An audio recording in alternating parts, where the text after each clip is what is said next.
Alzheimer's disease is the most common cause of dementia. It can result in rapid atrophy of the brain and cognitive impairment. Your risk for developing Alzheimer's disease dementia increases from the age of 60.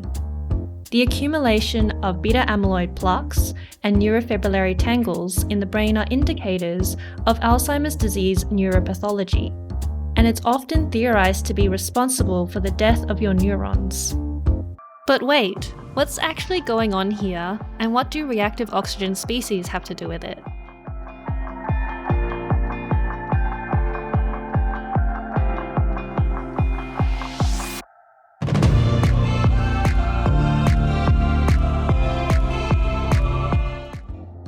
Now, I'm sure we're all familiar with oxygen. We breathe oxygen in through our lungs to then be picked up by our red blood cells, who then deliver it to the cells around our body. A good, stable-looking oxygen looks like this, with a double bond. But sometimes, extraneous factors such as radiation, drugs, or toxins can send an electron flying in to make oxygen look more like this, now with a single bond. In this unstable form, oxygen can react with other molecules to form reactive oxygen species. To simplify, I'm going to refer to the umbrella term rather than each individual one. Oh, it's so cute! Your antioxidant defense system usually keeps these reactive oxygen species in check by donating an electron so they can convert into a more stable compound. But not always. And when antioxidants are not around to neutralize reactive oxygen species, they can go on to cause all sorts of destruction to your biological molecules, such as lipids, proteins, and yes, even your DNA. They can also cause mitochondrial dysfunction, which can create even more reactive oxygen species.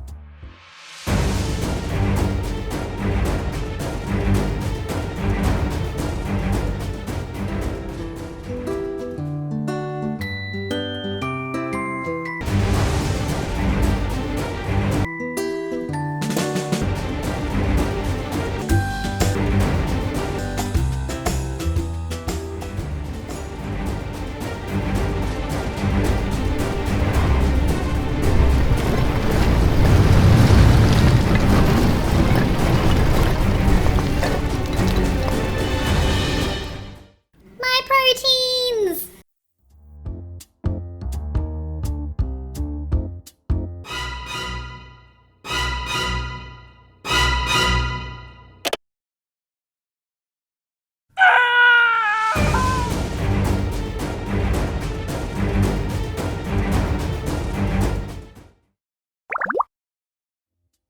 So what does this all have to do with Alzheimer's disease?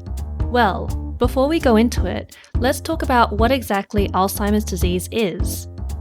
Alzheimer's disease is a disease of the brain, usually referring to the presence of those plaques and tangles that we talked about earlier, and it's accompanied by rapid atrophy of the brain due to neuron death. Dementia is what we see on the outside. Dementia is an umbrella term that can refer to significant declines in one or more cognitive abilities. The ability to remember things such as where our keys are stored and taking our medication, orienting ourselves to time and place, pay attention, plan, use logic, and many other abilities are important for carrying out many of our daily tasks. Losing these abilities can be debilitating and distressing to the individual affected, as well as their family and friends. Looking at how a person scores on cognitive tests is just one of many ways to assess dementia. If we have all the data, we can look at the amount of reactive oxygen species and plaque and tangle accumulation in the brain, and how well a person scores on a cognitive test to understand the relationship between oxidative stress and Alzheimer's disease. Research suggests that oxidative stress may affect dementia. Let's discuss two potential mechanisms. Mitochondria are the powerhouses of the cell. They make packets of energy that help the cell to function. Reactive oxygen species are a natural byproduct of this energy production. But don't worry, your antioxidants are usually around to donate an electron to stabilize them. But mitochondria also get old, and their energy production can become less and less efficient with age. Now pair this with a deteriorating antioxidant defense system, and you've got oxidative stress. Microglia are the macrophages of the brain. They are immune cells that identify and fight pathogens that may enter the brain. They can usually clear away beta-amyloid peptides, but as aging cells produce more and more of these peptides, they can aggregate to form beta-amyloid plaques. These sticky, insoluble plaques are more difficult to remove and may induce microglia to adopt a permanently pro-inflammatory form. To really simplify, microglia have a pro-inflammatory form focused on seeking and destroying pathogens, and an anti-inflammatory form focused on the growth and repair of the brain. Inflammatory responses can be useful for fighting and killing pathogens, but sustained exposure to inflammation can be harmful to our neurons. Now, this is all just a small portion of the research, but let's just use what we have to build a theory around how oxidative stress could cause Alzheimer's disease. Microglia appear to become overactive and pro-inflammatory in the presence of Alzheimer's disease neuropathology, which can lead to the increased production of reactive oxygen species. Aging mitochondria also produce more reactive oxygen species, and some studies suggest that plaques and tangles cause neuron death through oxidative stress. And based on what we talked about earlier, performance on cognitive tests can be used as a measure of dementia. Now what I can do is make each variable here a node and use arrows to indicate where I think there might be causal relationships.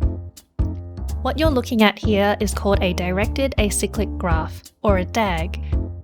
DAGs are just one of the many ways that we can visualize causal relationships between variables.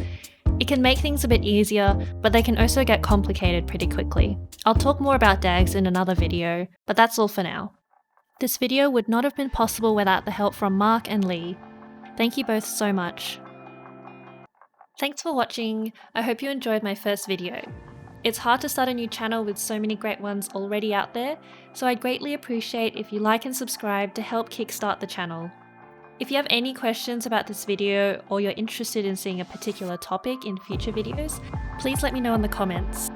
I had a lot of fun making this video and can't wait to talk more about other interesting concepts and research in psychology. Thanks for watching. Okay, bye.